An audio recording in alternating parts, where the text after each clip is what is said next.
My name is Moses Vilakati.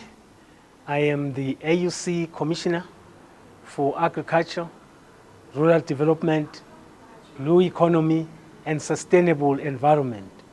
Today, we're excited to be in this wonderful city in Johannesburg, where we are launching the CAADP Strategy and Action Plan. This is the plan that will take us from 2026 to 2035. It's a plan that will now manifest or push the CAADP or Kampala agenda forward.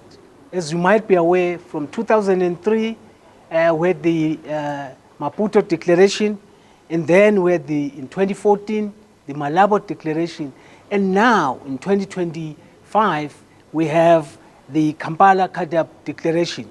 The CAADP Strategy and Action Plan that we're launching today is dedicated to the development of farming and to assist farmers to be productive, as well as to ensure that Africa is food secure. We want to make sure that this country reduces its imports from out of the continent and become resilient, as well as feed itself. We want it to be food secured from now onwards.